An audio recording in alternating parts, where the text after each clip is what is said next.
Hey guys what's up, क्या हाल चाल है आप सभी के।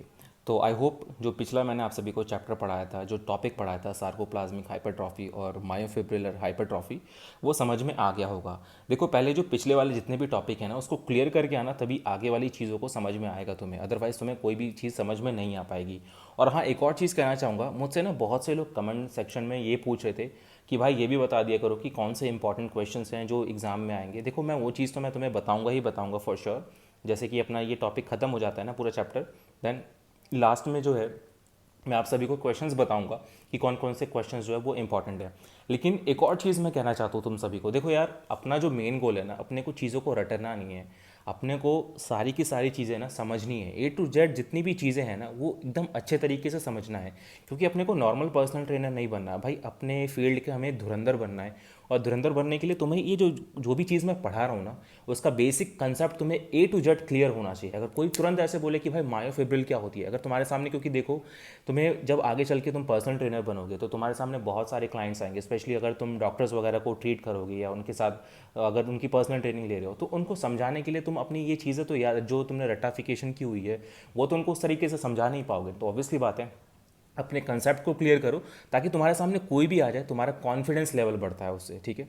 तो अब हम आज मैं तुम सभी को नोट से पढ़ाने जा रहा हूँ। ठीक है।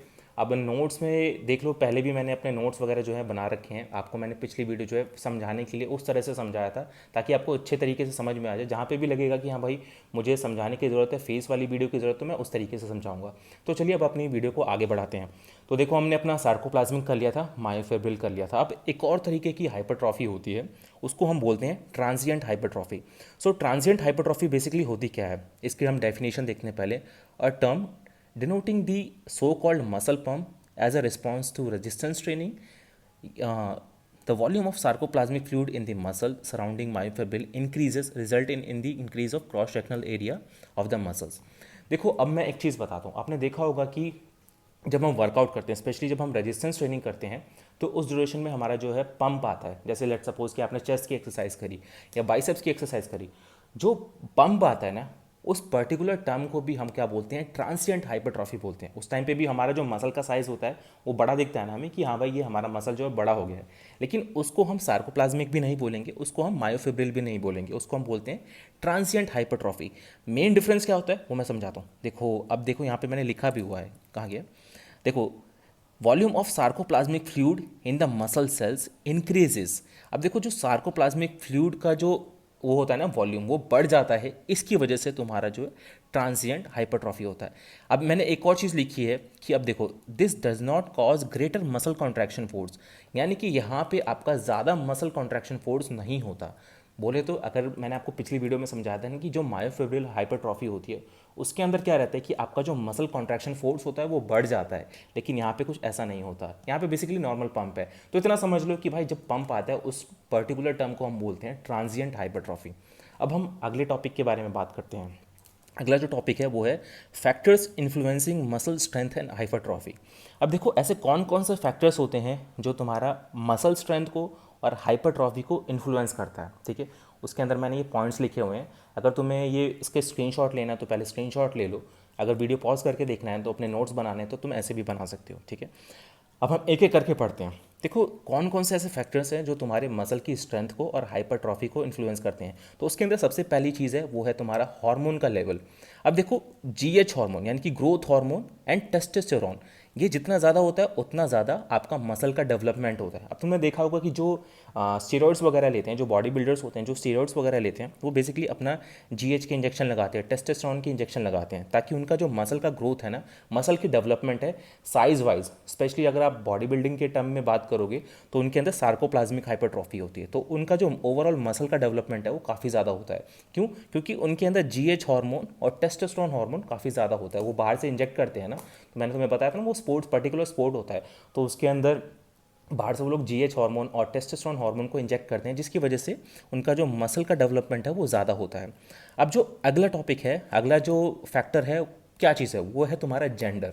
अब जेंडर में देखो, इसके अंदर मैंने एक चीज़ लिखी है, pound for pound strength is equals to same for man and women.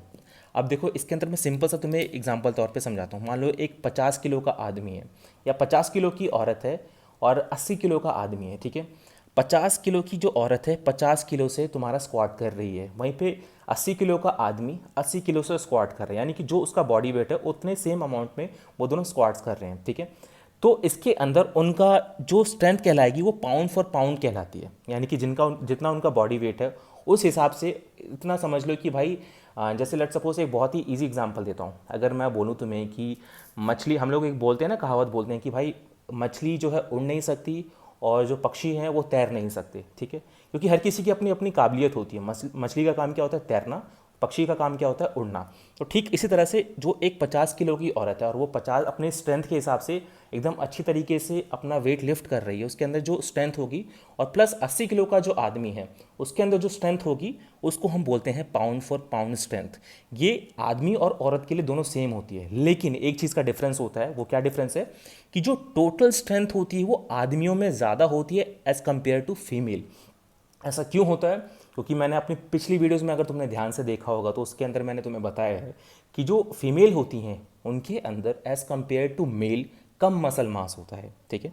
अब यहाँ पे मैंने लिखा भी हुआ है 1 centimetre square cross sectional area produces 1.2 kgs of contractile force. अब देखो इसके अंदर तो मैंने लिखा हुआ है कि भाई इतना जो मसल है, ऑब्वियसली बात है, अगर आदमी के अंदर ज़्यादा मसल मास है तो वो इतना ज़्यादा उसके अंदर, देखो 1 सेंटीमीटर स्क्वायर का जो क्रॉस सेक्शनल एरिया होगा, मान लो कि फीमेल का, मैं तुम्हें हाथ पे बना के दिखाता हूँ, फीमेल का जो मसल है वो इतना सा है, ठीक है, और आदमी का जो मसल है वो इतना बड़ा है। अब देखो हाथ पे बना रहा हूँ, कोई दिक्कत नहीं है।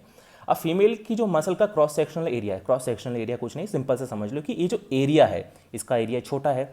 अब देखो 1 सेंटीमीटर स्क्वायर का जो एरिया होता है वो तुम्हारा कितना प्रोड्यूस करता है कॉन्ट्रेक्टाइल फोर्स? 1.2 kg, ठीक है। 1.2 kg यहाँ से मान लो कि 1 सेंटीमीटर स्क्वायर है। अब यहाँ पे देखो 1 2 3 4, ये 4 सेंटीमीटर स्क्वायर है, तो ऑब्वियसली बात है इसके अंदर ज़्यादा कॉन्ट्रेक्टाइल फोर्स प्रोड्यूस होगा, जिसकी वजह से यहाँ पर हाइपरट्रॉफी और यहाँ पे स्ट्रेंथ ज़्यादा होगी, ठीक है। तो इसलिए क्यों होता है, अगर कोई बेसिक रीज़न पूछे तो उसको सिंपल बता देना कि भाई आदमियों के अंदर मसल मास ज़्यादा होता है, जिसकी वजह से उनके अंदर जो कॉन्ट्रेक्टाइल फोर्स होता है या स्ट्रेंथ होती है वो ज़्यादा होती है एज कम्पेयर टू फीमेल, ठीक है। आई होप दूसरा वाला फैक्टर भी तुम्हें समझ में आ गया होगा। अब तीसरे वाले फैक्टर की हम बात करते हैं। तीसरा वाला फैक्टर है एज। अब देखो इसके अंदर मैंने लिखा हुआ है people of all ages respond well to resistance training but 10% strength loss happens per decade as you age. अब देखो क्या होता है, अगर तुम किसी भी एज के बंदे को रेजिस्टेंस ट्रेनिंग कराती हो तो उसकी जो बॉडी है वो अच्छे से रिस्पॉन्ड करती है। लेकिन अगर कोई पर्सन रेजिस्टेंस ट्रेनिंग नहीं करता तो क्या होता है, उसका 10% का स्ट्रेंथ लॉस होता है हर डेकेड के अंदर। यानी कि अगर लेट सपोज कि मान लो तुम 40 साल के हो, ठीक है, 40 से तुम 50 के हो गए और तुम्हारे बॉडी के अंदर कोई भी मूवमेंट नहीं हो रही, कुछ भी नहीं कर रहे, तुम कोई रेजिस्टेंस एक्टिविटी नहीं करी, हालांकि ओवरऑल जैसे तुम एज करते हो थोड़ा बहुत स्ट्रेंथ वैसे भी तुम्हारा कम होता है अगर तुम रेजिस्टेंस ट्रेनिंग भी कर रहे हो। बट अगर कोई ऐसा बंदा है जो स्ट्रेंथ ट्रेनिंग नहीं करता तो उसका 10% जो स्ट्रेंथ है वो हर 10 साल के अंदर कम होता रहेगा। तो ऑब्वियसली बात है जब 40 का है, जब वो 80 का पहुंचेगा और तुम रेजिस्टेंस ट्रेनिंग कर रहे थे 40 पे, तुम भी कर रहे थे लेकिन तुमने हर साल किया, लेकिन हालांकि तुम्हारा भी स्ट्रेंथ कम होगा, लेकिन उस बंदे का सोचो जो 80 साल पे आके, जिसने कोई रेजिस्टेंस ट्रेनिंग नहीं करी है, लेकिन तुमने 80 साल पे आके लगातार तुम रेजिस्टेंस ट्रेनिंग कर रहे हो, तो किसके अंदर ज़्यादा स्ट्रेंथ होगी? ऑब्वियसली बात है जो रेजिस्टेंस ट्रेनिंग कर रहा है, ठीक है। अब हम इसके अंदर इसके बारे में बात करते हैं, मसल फाइबर टाइप के बारे में। बहुत इंपॉर्टेंट है, इस चीज़ को ध्यान से समझना, ठीक है। ये भी तुम्हारा इन्फ्लुएंस करता है मसल स्ट्रेंथ और हाइपरट्रॉफी को। अब देखो इसके अंदर मैंने लिखा हुआ है कि type 1 fibre just modest hypertrophy, type 2 potential for greatest size and hypertrophy. अब देखो क्या है, जो मसल फाइबर होता है, मसल फाइबर का जो जिनके अंदर टाइप 1 वाला मसल फाइबर रहता है ना, उनके अंदर इतनी ज़्यादा हाइपरट्रॉफी नहीं होगी, ठीक है। जिनके अंदर हाइपरट्रॉफी बोले तो सार्कोप्लाज्मिक की अभी मैं यहाँ पे बात कर रहा हूँ, ठीक है। जिन पर्सन के अंदर जेनेटिक होता है भाई, इसको तुम चेंज नहीं कर सकते, ये कंप्लीटली जेनेटिक होता है। अब जिस पर्सन के अंदर टाइप 1 फाइबर ज़्यादा होंगे उसका क्या होगा कि उसकी जो हाइपरट्रॉफी होगी, यानी कि जो साइज़ होगा उसका उसका इतना ज़्यादा साइज़ नहीं होगा। लेकिन टाइप 2, देखो यहाँ पे मैंने लिखा हुआ है टाइप 2 फाइबर जो है potential for greater size and hypertrophy. अब जिस बंदे के अंदर बाय बर्थ, यानी जिसको हम बोलते हैं ना इसके जेनेटिक्स अच्छे हैं, इसका बहुत अच्छा जेनेटिक्स है, बोले तो उस पर्सन के अंदर क्या है कि भाई उसके अंदर ज़्यादा टाइप 2 के मसल फाइबर हैं, जिसकी वजह से उसका साइज़ जो है वो बड़ा है, यानी कि हाइपरट्रॉफी उसकी ज़्यादा है, ठीक है। अब बॉडी बिल्डिंग के टर्म्स में भी देखोगे तो जिस पर्सन के अंदर, जैसे मुझे एग्जैक्टली नाम याद नहीं आ रहा, लेकिन तुमने देखा होगा बिग रैमी, नाम सुना होगा तुमने बिग रैमी का, और एक आध अगर तुम ले लो, और जैसे हार्डी शुपान हो गया, इन सब के अंदर क्या है कि टाइप 2 का जो मसल फाइबर है वो ज़्यादा है, जिसकी वजह से उनका जो साइज़ है बहुत ज़्यादा है और हाइपरट्रॉफी भी बहुत ज़्यादा है। वहीं पे तुम कंपेयर करो किसी ऐसे बंदे से जिसके अंदर टाइप 1 के मसल फाइबर ज़्यादा हैं, तो उसके अंदर इतनी ज़्यादा हाइपरट्रॉफी नहीं आएगी। लेकिन एक चीज़ ध्यान रखो, मैं यहाँ पे साइज़ की बात कर रहा हूँ, स्पेशली हाइपरट्रॉफी की बात करूँ, यहाँ पे मैं स्ट्रेंथ की बात नहीं कर रहा। तो ऑब्वियसली बात है, अगर टाइप 1 वाला एकदम अच्छे तरीके से अपने स्ट्रेंथ पे फोकस करेगा तो उसकी स्ट्रेंथ तो बढ़ेगी ही बढ़ेगी, राइट। और टाइप 2 वाला भी करेगा तो उसकी भी स्ट्रेंथ बढ़ेगी। यहाँ पे सिर्फ मैं हाइपरट्रॉफी की बात कर रहा हूँ, स्पेशली सार्कोप्लाज्मिक हाइपरट्रॉफी, ठीक है। अब जो पांचवा फैक्टर है उसको हम कहते हैं मसल लेंथ। अब देखो बहुत इंपॉर्टेंट है ये चीज़ समझना, मसल लेंथ क्या होती है। पहले इसकी डेफिनेशन देखते हैं। Muscle length longer relative to be length, क्या लिखा हुआ है मैंने यहाँ पे देख लें तो मुझे खुद की राइटिंग समझ में नहीं आ रही। Muscle length longer relative to bone length equals to greater potential for muscle development. अब देखो इसके अंदर क्या होता है, अब मैं तुम्हें कैसे समझाऊँ यार, इसके लिए ना प्रॉपर डायग्राम चाहिए रहेगा मसल लेंथ को समझाने के लिए, फिर भी मैं समझाने की कोशिश करता हूँ। अब देखो जिसका जो मसल लेंथ है अगर वो ज़्यादा होगा एज़ कम्पेयर टू बोन, जैसे एक काम करता हूँ मैं इसके लिए ना पर्टिकुलर एक वीडियो बना दूंगा मैं तुम्हें, क्योंकि ऐसे यार तुम्हें मैं दिखा नहीं सकता, क्योंकि अभी मुझे फिर कैमरे को पलट के करना पड़ेगा, तो फिर इतना जल्दी तुम्हें समझ में आएगा नहीं। तो इस पर्टिकुलर टॉपिक के लिए ना मैं अलग से एक वीडियो बनाऊंगा कि मसल लेंथ आखिरकार होती कैसे है, ठीक है। बस इसकी जो डेफिनेशन है अभी के लिए ये इसके स्क्रीनशॉट ले लो। Muscle length longer relative to bone length is great equals to greater potential for muscle development, ठीक है। अभी इसको मैं समझा नहीं रहा, इसके लिए मैं अलग से वीडियो बनाऊंगा, उसके अंदर तुम्हें एकदम अच्छी तरीके से डायग्राम के तौर पे समझाऊंगा, क्योंकि ऐसे तुम लोग को समझ में नहीं आने वाला। बाकी जो छठा फैक्टर है, छठा फैक्टर क्या है, लिम्ब लेंथ। अब लिम्ब क्या होता है भाई, लिम्ब बोले तो हाथ पैर, ठीक है। हाथ पैर इतना समझ लो, अगर कोई बोलता है कि भाई मेरे को कोर मसल की ट्रेनिंग करनी है, तो सबसे पहले मुझे कमेंट सेक्शन में बताओ कि कोर किसे कहते हैं।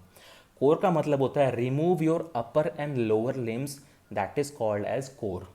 मतलब कि अपने दोनों हाथ और पैर को अलग कर दो, जितना भी पोर्शन बचता है वो तुम्हारा कोर कहलाता है, ठीक है।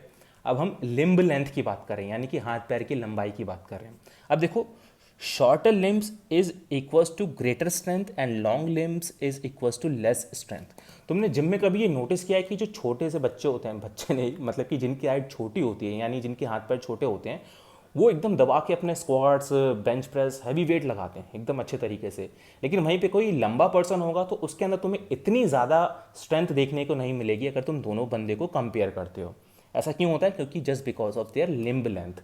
अब देखो ऑब्वियसली बात है, एक 6 फुट का है, हालांकि ये टॉपिक वाला जो ये वाला जो पर्टिकुलर चीज़ है ना, इसको भी मैं तुम्हें जो लेंथ वाला समझाऊंगा ना, मसल लेंथ, उसके साथ तुम्हें मैं इसको समझाऊंगा हालांकि, बट स्टिल मैं फिर भी बता देता हूँ थोड़ा बहुत इसके बारे में। देखो आप खुद सोचो, मान लो किसी को डेडलिफ्ट करना है, एक 6 फुट का बंदा है, एक और मैं दूसरा ले आता हूँ, देखो ये है 6 फुट का बंदा, ठीक है, ये 6 फुट का बंदा है और ये 4 फुट का बंदा है, ठीक है। अब इसको डेडलिफ्ट करना है, इस पर्सन को डेडलिफ्ट करना है, तो वो डेडलिफ्ट कैसे करेगा भाई, उसके लिए उसको ज़्यादा पाथ ट्रेवल करना होगा, ठीक है। उसका ऑब्वियसली बात है इसके कंपैरिजन में इसको ज़्यादा पाथ ट्रैवल करना पड़ेगा। वहीं पे ये छोटा सा बंदा है, इसके हाथ पैर भी छोटे हैं, तो इसको कम पाथ ट्रैवल करना पड़ेगा। तो ऑब्वियसली बात है इसका जो स्ट्रेंथ होता है इसकी कंपैरिजन में ज़्यादा होगा। हालांकि मैं जब तुम्हें मसल लेंथ समझाऊंगा ना, तो उसके अंदर मैं तुम्हें अच्छे से समझा दूंगा डायग्राम के तौर पर, तब तुम्हें एकदम अच्छी तरीके से समझ में आ जाएगा। अब देखो जो सातवां फैक्टर है वो है टेंडन इंसर्शन पॉइंट। ये क्या होता है, टेंडन का मतलब पहले बताओ कमेंट करके। मैंने तुम्हें पिछली वीडियो में बताया था कि टेंडन क्या होता है। जो तुम्हारे बोन को मसल से जोड़ती है उसको हम टेंडन बोलते हैं, ठीक है। Tendon insertion point. अब जैसे लेट सपोज कि मेरा ये बाइसेप्स है, ये मेरा एल्बो है, ठीक है, ये मेरा एल्बो हो गया, ये मेरे फोर आर्म्स हो गए, ये मेरा बाइसेप्स हो गया, ठीक है। अब देखो यहाँ पे जो बोन है, यहाँ पे तुम्हारे बाइसेप्स हैं। आई होप तुम्हें समझ में आ रहा होगा, अगर नहीं समझ में आए तो मुझे बता देना, मैं इसके लिए अलग से वीडियो बना दूंगा, ठीक है। बस इसमें समझने की कोशिश करो। देखो ये तुम्हारा एल्बो जॉइंट है, ये तुम्हारा बाइसेप्स है और ये तुम्हारा फोर आर्म है। अब देखो मैंने क्या लिखा है, tendon insertion farther from elbow joint equals to more strength. इसको सिंपल सी लैंग्वेज में समझाता हूँ, एक डायग्राम बनाता हूँ, ठीक है, तुम लोग को बहुत ईजिली तरीके से समझ में आ जाएगा। ये देखो टेंडन इंसर्शन पॉइंट क्या होता है। अब देखो ये मैंने एक वो झूला तुमने देखा होगा, कभी पार्क में गए होगे तो एक बंदा यहाँ पे बैठता है और एक बंदा यहाँ पे बैठता है, राइट। अगर मैं यहाँ पे बिठाता हूँ तो ये ऊपर हो जाता है, यहाँ पे ऐसे करता हूँ तो ये ऊपर हो जाता है। आई होप सब ने ये चीज़ देखी होगी, ठीक है। अब देखो मैंने यहाँ पे डायग्राम भी बनाया हुआ है, तुम्हारा ये एल्बो जॉइंट है, बोले तो ये तुम्हारा एल्बो जॉइंट है, ठीक है। यहाँ पे तुम्हारा क्या है, बाइसेप्स है, और यहाँ से तुम अपने फोरआर्म है, हाथ है तुम्हारा बेसिकली, यहाँ से तुम डंबल उठा रहे हो, ठीक है। देखो यहाँ पे डायग्राम में इसको देख के इसको कंफ्यूज मत हो जाना, क्योंकि यहाँ डंबल मैं इस तरफ से उठा रहा हूँ इसके अंदर, लेकिन इसके अंदर मैं जो डंबल है वो यहाँ से उठा रहा हूँ, ठीक है। ये तुम्हारा फोरआर्म, ये बाइसेप्स, और ये डंबल यहाँ से उठाया तुमने, ठीक है। डंबल उठा ही देता हूँ, मान लो ये डंबल नहीं, यार ये बहुत बड़ा डंबल हो गया, कोई छोटी सी चीज़ दिख नहीं रही अभी, खैर, बट हाँ कोई दिक्कत नहीं है। इमेजिन कर लो कि 5 किलो का डंबल इस बंदे ने पकड़ रखा है, ठीक है। अब मैं क्या करूँगा, जस्ट सिंपल सी चीज़ है, बहुत ध्यान से इसके अंदर अपना लॉजिक लगाना, ठीक है। अब मान लो जो झूला हम झूलते हैं पार्क में, यहाँ पे कोई बंदा बैठा हुआ है या यहाँ पे कोई बंदा बैठा हुआ है, अब मैं बोलूँगा कि भाई इसको तुम्हें ऊपर उठाना है, तो ऑब्वियसली बात है अगर तुम यहाँ से फोर्स लगाओगे, यहाँ से फोर्स लगाओगे, तुम्हें ज़्यादा फोर्स लगाना पड़ेगा, बहुत ज़्यादा, ठीक है, बहुत ज़्यादा फोर्स। लेकिन वहीं पे अगर तुम यहाँ से फोर्स लगाओगे आराम से उठ गया। समझ आई बात? फिर से समझाता हूँ। यहाँ पे कोई बंदा बैठा हुआ है, अब यहाँ से तुम्हें फोर्स लगाना है, मैं बोल रहा हूँ कि भाई यहाँ से पहले फोर्स लगाओ, फिर यहाँ से फोर्स लगाओ, इसको ऊपर उठाना है अपने को। अब देखो तुम यहाँ से पार्क अगर तुम्हारे पास है ना, तुम जाके ये ट्राई ज़रूर करना। अब ये तुम्हारा जो एल्बो जॉइंट था, एल्बो जॉइंट देख रहे हो, अभी तुम झूले की उसके एग्जाम्पल में समझो, यहाँ से तुम फोर्स लगाओगे तो तुम्हें ज़्यादा फोर्स लगाना पड़ेगा, लेकिन वहीं से अगर वहीं तुम्हारा यहाँ से फोर्स लगाओगे तो तुम बहुत ईजिली उठा पाओगे। अब इसको हम एल्बो जॉइंट के उसमें समझते हैं। अब देखो मैंने क्या बताया, टेंडन क्या होता है कि टेंडन तुम्हारा जो बोन को मसल से जोड़ता है। अब मान लो तुम्हारा बाइसेप्स जो है वो इधर है, ठीक है, तुम्हारा बाइसेप्स इधर है, यानी कि ये एल्बो जॉइंट से थोड़ा सा दूर है बाइसेप्स, ठीक है, तो वो बहुत ईजिली इसको उठा पाएगा क्योंकि ये दूर था। इतना समझ में आया? क्योंकि ये दूर था तो आराम से उठा पाएगा। अगर वहीं पे ये यहाँ पे होगा तो क्या ये उठा पाएगा इसको? ऑब्वियसली बात है, इतना ज़्यादा लोड नहीं उठा पाएगा। तो आई होप तुम्हें समझ में आ गया होगा कि टेंडन इंसर्शन पॉइंट क्या चीज़ होती है। नहीं समझ में आया तो मुझे कमेंट करके बताना, मैं दोबारा से तुम्हें समझा दूंगा। यहाँ पे ये सारी चीज़ें मैंने डायग्राम बना के लिखी हुई हैं। अब देखो सॉरी, अब देखो एक और चीज़, अब मैं तुम्हें पैरामीटर्स कुछ समझा देता हूँ। कभी भी तुम अपने क्लाइंट की जैसे ब्रीफिंग करते हो, कभी भी उसका प्रोग्राम डिज़ाइन करोगे तो किस बेस पे डिज़ाइन करोगे कि उसके अंदर कौन कौन सी चीज़ें इन्वॉल्व होनी चाहिए, किस बेस पे करोगे? कमेंट करके बताओ। ऐसा तो नहीं है ना कि बस मैं उसको मसल की ट्रेनिंग ही करवाता रहूँ, क्या ऐसा तो नहीं है कि बस मैं उसको जो है कार्डियो करवाता रहूँ, कहीं ऐसा तो नहीं है कि बस मैं उसको फ्लेक्सिबिलिटी करवाता रहूँ, योगा करवाता रहूँ। अब जो तुम्हारा जो वर्कआउट प्लान रहेगा ना, उसके अंदर सबसे पहले देखो हेल्थ रिलेटेड पैरामीटर्स का होना ज़रूरी है। इसके अंदर मैंने सिंपल सी चीज़ ये समझ लो, इसके अंदर मैंने लिखा तो ऐसे हुआ है, बस मैं तुम्हें समझा देता हूँ। देखो सबसे पहली चीज़ होती है तुम्हारी कार्डियो, जिसको हम बोलते हैं कार्डियोवैस्कुलर एंड्योरेंस, जिसको मैंने यहाँ पे एरोबिक कैपेसिटी लिखा हुआ है। फिर उसके बाद आता है तुम्हारा मस्कुलर एंड्योरेंस, फिर उसके बाद आता है तुम्हारा मसल स्ट्रेंथ, फिर उसके बाद आता है तुम्हारा फ्लेक्सिबिलिटी, फिर उसके बाद आता है तुम्हारा बॉडी कॉम्पोजिशन। क्या होती हैं ये चीज़ें? अगर तुम किसी का वर्कआउट बनाते हो तो उसके अंदर ये पांचों की पांचों चीज़ें शामिल होनी चाहिए। सबसे पहले हम कार्डियोवैस्कुलर एंड्योरेंस की बात करते हैं, यानी कि एरोबिक कैपेसिटी की बात करते हैं। क्या चीज़ होती है?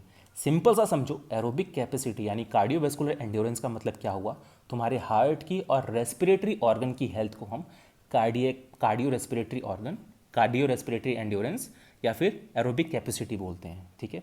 अब जब तुम वर्कआउट डिज़ाइन करोगे, तुम्हें मैंने पहले दूसरे चैप्टर में पढ़ाया था ना कि कितने मिनट की कार्डियो होनी चाहिए मॉडरेट इंटेंसिटी पे और हाई इंटेंसिटी पे कितने मिनट की कार्डियो होनी चाहिए। कमेंट करके मुझे ज़रूर बताना, ठीक है। तो वो चीज़ कहलाती है तुम्हारी कार्डियोवैस्कुलर एंड्योरेंस या फिर एरोबिक कैपेसिटी। अब हम अगली चीज़ के बारे में बात करते हैं, मसल एंड्योरेंस। अब देखो मसल एंड्योरेंस की अगर मैं तुम्हें सिंपल सी डेफिनेशन बताऊं तो इसका मतलब क्या हुआ कि अपने मसल की एबिलिटी, ताकि उससे हम लंबे समय तक काम ले सकें। अब उसका क्या एग्जांपल होगा? तुमने देखा होगा कभी तुम रनिंग पे जा रहे हो, तुम्हारी हार्ट की हेल्थ तो अच्छी है लेकिन तुम्हारे पैर बहुत जल्दी थक जा रहे हैं क्योंकि तुम्हारे जो पैर के मसल्स हैं ना, उसकी एंड्योरेंस नहीं है, उसकी ड्यूरेबिलिटी नहीं है, वो लंबे समय तक नहीं दौड़ पा रही है। तो वो चीज़ कहलाती है मस्कुलर एंड्योरेंस, ठीक है। अब मस्कुलर स्ट्रेंथ तो सबको आई होप पता ही होगा कि स्ट्रेंथ क्या होता है, फोर्स जनरेट करना। मैक्सिमम फोर्स तुम 1 RM में कितना जनरेट कर पाते हो, उसको हम मस्कुलर स्ट्रेंथ बोलते हैं। फ्लेक्सिबिलिटी क्या है? ऑब्वियसली बात है, जब हम वर्कआउट खत्म करते हैं तो अपना फ्लेक्सिबिलिटी स्ट्रेचिंग करते हैं। स्ट्रेचिंग क्यों करते हैं? ताकि हमारी फ्लेक्सिबिलिटी इंप्रूव हो पाए, ठीक है। और आखिरी आता है बॉडी कॉम्पोजिशन। बॉडी कॉम्पोजिशन बोले तो एक आइडियल बॉडी कॉम्पोजिशन क्या होनी चाहिए, यानी कि मेल के लिए 15 से 17% के करीब फैट परसेंटेज होना चाहिए बॉडी का, फीमेल के लिए 20 से 22% होना चाहिए। तो ये बॉडी कॉम्पोजिशन है। अब जब तुम वर्कआउट प्लान डिज़ाइन करोगे तो उसके अंदर ये सारे के सारे फैक्टर्स इन्वॉल्व होनी चाहिए, ठीक है। जैसे मान लो तुमने वर्कआउट प्लान डिज़ाइन किया, किसी का भी कर रहे हो, 3 दिन के लिए फंक्शनल ट्रेनिंग कर दिया, 3 दिन के लिए कार्डियोवैस्कुलर ट्रेनिंग कर दिया, ठीक है। तो अब जो फंक्शनल ट्रेनिंग करोगे उसके अंदर सबसे पहले तुम क्या लोगे, वार्म अप लोगे, फिर उसके बाद तुम मेन वर्कआउट लोगे, फिर उसके बाद आखिरी में कूल डाउन लोगे। तो इस तरह से, हालांकि मैं तुम्हें आगे समझाऊंगा, अभी के लिए समझ लो हेल्थ रिलेटेड पैरामीटर्स होते हैं। अब कुछ स्किल रिलेटेड पैरामीटर्स होते हैं, उसको हम क्या बोलते हैं, देखो। अब बैलेंसिंग करना, अब तुम्हारे कोर कितनी बैलेंसिंग है, पावर। अब देखो पावर जो है ना, कितनी तुम पावर फोर्स जनरेट कर रहे हो उसको हम पावर बोलेंगे। स्पीड, कितने स्पीड तेजी के साथ। एजिलिटी, उसको हम, जैसे तुम्हें मान लो कि अपनी, तुमने देखा होगा बैलेंस करते हो तुम, बैलेंस करने के साथ अगर मैं तुम्हें बोलूँ कि एक पैर पे खड़ा होना है, एक पैर पे खड़े हो गए और मैं बोलूँगा भाई आंखें बंद कर लो, तो उस टाइम पे एक तरह से समझ लो ये सब तुम्हारा बैलेंसिंग मोमेंट हो गया। अब रिएक्टिविटी, कितनी जल्दी तरीके से तुम रिएक्ट करते हो, और कोऑर्डिनेशन, ठीक है। अब ये सारी जो चीज़ें हैं ये स्किल रिलेटेड पैरामीटर्स हैं। अब तुम्हारा जो वर्कआउट प्लान है उसके अंदर ये सारी की सारी चीज़ें इन्वॉल्व होनी चाहिए, ताकि तुम उसके हर एक पैरामीटर पे काम कर पाओ, ठीक है। अब हम बात करते हैं रेप वॉल्यूम क्या होता है। यहाँ पे देखो, हालांकि ये अभी 21 मिनट की वीडियो हो गई है, थोड़ी लंबी हो जाती है, कोई दिक्कत की बात नहीं है। मैं कोशिश करूँगा कि इसको अभी शॉर्ट ही कर दूँ, अभी थोड़ा सा यहीं तक ही पढ़ाऊँगा, क्योंकि यार बहुत बड़ा चैप्टर है ये, क्योंकि अगर मैं पढ़ाता रह गया तो बहुत ही बड़ी वीडियो बन जाएगी। इसको हम अगले टॉपिक में कवर कर लेंगे कुछ पार्ट को, अभी थोड़ा बहुत जो बचा है वो मैं यहाँ पे कवर कर देता हूँ। अब देखो रेप वॉल्यूम क्या होता है। रेप से समझ में आ रहा होगा ना कि रेप्स का इक्वल्स टू क्या रहा है, रेप्स कितने रेपिटेशन लगा रहे हो। रेप वॉल्यूम उसको बोलते हैं, इसका फॉर्मूला सिंपल सा है, रेप्स इनटू सेट। मान लो कि तुम्हारे 5 रेप निकालने हैं और 5 सेट करना है, तो इसका फॉर्मूला होता है नॉर्मली, अगर एज का एग्ज़ाम दे रहे हो ना, तो एज के एग्ज़ाम में तुम्हारे से ये पूछता है कि ये वाला जो बंदा है 5 रैप निकाल रहा है 5 किलो से, या 5 रैप निकाल रहा है 5 सेट कर रहा है, तो इसका रैप वॉल्यूम क्या होगा। तो सिंपल 5 को 5 से मल्टीप्लाई कर दोगे तो 25 आ जाएगा, ठीक है। लेकिन क्वेश्चन क्या आता है कि भाई एक पर्टिकुलर पर्सन उसको फलाना फलाना बोल के कर देंगे। अब उसका बताओ कि वो 5 किलो वेट से 10 रैप लगा रहा है और 3 सेट कर रहा है, ठीक है। 5 किलो वेट से, लिख देता हूँ मैं यहाँ, 5 किलो वेट से 10 रैप लगा रहा है और 3 सेट कर रहा है, तो इसका जो टोटल लोड वॉल्यूम है वो कितना होगा। तो सिंपल सी चीज़ है, मल्टीप्लाई कर दो ना, 5 × 10 कितना हुआ, 50, 50 × 3 कितना हुआ, 5 × 10 150, ठीक है। तो इसका जो लोड वॉल्यूम आएगा वो 150 आएगा। सिंपल सा फॉर्मूला है, बेसिक फॉर्मूला है, मैथ का फॉर्मूला है, ठीक है। अब देखो इसके अंदर मैंने एक सबसे बड़ा सवाल ये आता है कि भाई हमें हाइपरट्रॉफी के लिए ट्रेन करना है, बोले तो सार्कोप्लाज्मिक हाइपरट्रॉफी के लिए ट्रेन करना है तो हमें कितना रेप रेंज रखना चाहिए, या मुझे स्ट्रेंथ के लिए ट्रेन करना है तो मुझे कितना रेप रेंज रखना चाहिए, या मुझे पावर के लिए ट्रेन करना है तो क्या रेप रेंज होना चाहिए मेरा, कितने सेट्स होने चाहिए। अब देखो मैं तुम्हें पहले भी बताया था सार्कोप्लाज्मिक हाइपरट्रॉफी में, अगर तुमने पिछली वीडियो देखी होगी तो उसमें मैंने तुम्हें बताया है कि जो सार्कोप्लाज्मिक हाइपरट्रॉफी होती है उसके अंदर हमारा रेप रेंज जो होता है वो 8 से 12 तक होता है, और उसके अंदर हम नॉर्मली 3 सेट ही करते हैं, ठीक है, 3 से 4 सेट। रेस्ट पीरियड जो होता है वो 30 से 90 सेकेंड का रेस्ट पीरियड होता है, और 70 to 80% ऑफ 1 RM।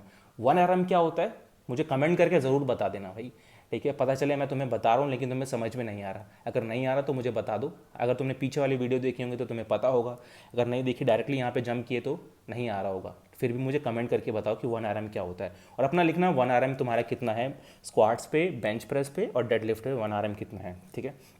तो भाई 1 RM 70 to 80%, बोलो लेट सपोज कि भाई एक बंदा जो है स्क्वाट्स लगा रहा है 100 किलो से, ठीक है।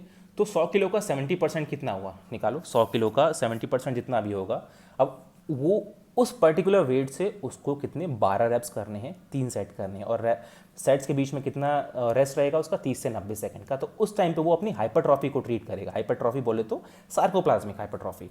अब वहीं पे उसको अपनी स्ट्रेंथ के ऊपर फोकस करना है। अब यहाँ पे एक चीज़ ध्यान दो, यहाँ पे जो इसकी इंटेंसिटी है वो मॉडरेट लेवल की इंटेंसिटी है, ठीक है, मॉडरेट लेवल की इंटेंसिटी है। लेकिन जो स्ट्रेंथ वाला पार्ट है, स्ट्रेंथ में हमने 2 सेट ही करे हैं, और रेप रेंज क्या रखा है 4 से 6 के बीच में हम रखते हैं। क्योंकि भाई मान लो अगर स्क्वाट कर रहे हो, स्क्वाट में तुम्हें बोलूँगा कि भाई 200 किलो से तुम्हें स्क्वाट करने हैं, ठीक है, 6 रैप निकालना है, और तुम्हें 5 सेट करने हैं, कर पाओगे, नहीं कर पाओगे यार, बहुत हालत ख़राब हो जाएगी, अनटिल एंड अनलेस कि आप स्टेरॉइड्स पे ना हो, या होते हैं कुछ लोग जिनके अंदर बहुत ज़्यादा स्टेमिना होता है, मगर मान लो मैं 300 बोलूँ, नहीं कर पाओगे। क्यों? क्योंकि इसके पीछे मेन रीज़न ये है कि तुम्हारा 1 RM मान लो 250 या 220 किलो का है, ठीक है, और तुम उसका 90% कर रहे हो या फिर 70 to 90% कर रहे हो, तो उसको हम बोलते हैं स्ट्रेंथ ट्रेनिंग। इसके अंदर तुम्हारा चार्ज ऐसा होना चाहिए कि 6 से ज़्यादा एक भी रैप ना आ पाए, ठीक है, ऐसा होना चाहिए तुम्हारी ट्रेनिंग, तब दैट मीन्स कि तुम अपना स्ट्रेंथ ट्रेनिंग कर रहे हो। और इसका जो रेस्ट पीरियड होता है एज़ कम्पेयर टू हाइपरट्रॉफी बोले तो सार्कोप्लाज्मिक हाइपरट्रॉफी, वो ज़्यादा होता है, 2 से 5 मिनट तक का होता है, ठीक है। अब हम बात करते हैं पावर ट्रेनिंग की।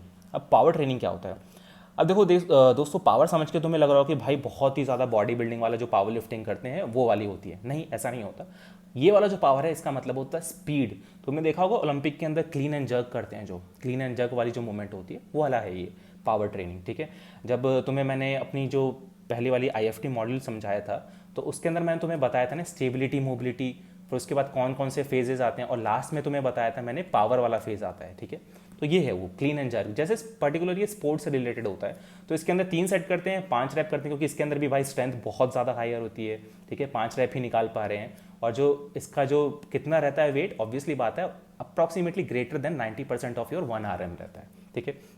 अब ट्रेनिंग टेम्पो की बात करते हैं। ट्रेनिंग टेम्पो बोले तो सिंपल स्पीड समझ लो कि तुम्हारा स्पीड कितनी होनी चाहिए। टोटल जो है तुम्हारा ट्रेनिंग टेम्पो रिकमेंड जो करी जाती है वो 6 सेकंड की होनी चाहिए ओवरऑल। अब अगर हम इसको ब्रेक डाउन करेंगे तो कॉन्सेंट्रिक इसेंट्रिक समझ में आया था या नहीं आया था, पहले मुझे ये बता देना भाई। कॉन्सेंट्रिक फेज में हम 2 सेकंड का लेते हैं। जैसे मान लो तुमने देखा होगा बेंच प्रेस कर रहे हो तुम, ठीक है। अब बेंच प्रेस करते हो तो ऊपर से जब नीचे आते हो और नीचे से ऊपर आते हो, मुझे कमेंट करके बताना ऊपर से नीचे आते हो और नीचे से ऊपर आते हो तो उसको कौन सा फेज बोलते हैं।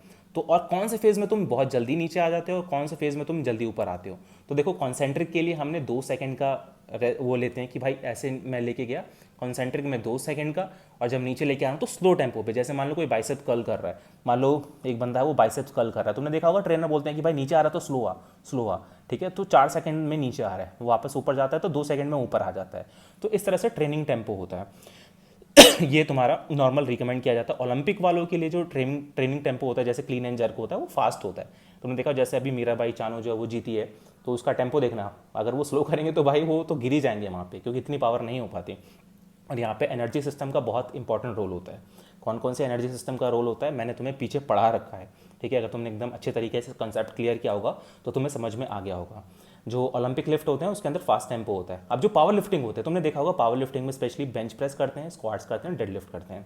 पावर लिफ्टिंग वालों का जो टेम्पो होता है वो स्लो होता है, लेकिन वेट बहुत ज़्यादा हाई रहता है, ठीक है। और वहीं पे जो बॉडी बिल्डर्स होते हैं वो उनका मॉडरेट टेम्पो रहता है अपना, नॉर्मली वो 6 सेकंड वाला रखते हैं मॉडरेट टेम्पो अपना, आराम से 2 सेकंड में ऊपर आए 4 सेकंड में नीचे चले गए, वो बॉडी बिल्डिंग वाला होता है, ठीक है। तो आई होप तुम्हें यहाँ तक तो समझ में आ गया होगा। अब आगे देखते हैं कितना हमारा है। हाँ, अगला जो है हमारा ट्रेनिंग प्रिंसिपल है वो मैं तुम्हें अगले टॉपिक में पढ़ाऊंगा, क्योंकि अभी वीडियो बहुत लंबी हो जाएगी। तो आई होप तुम्हें यहाँ तक समझ में आ गया होगा। प्लीज़ कमेंट करके बताओ यार मुझे कि तुम्हें समझ में आ भी रहा है या नहीं आ रहा है, बस मैं ऐसे ही पढ़ाए जा रहा हूँ। अगर तुम्हें कोई दूसरा मेथड चाहिए तो मुझे बता दो। और हाँ, मेक श्योर कि अगर तुम पढ़ रहे हो ना तो सिर्फ रटने के लिए मत पढ़ो भाई, तुम्हें जो है इसके अंदर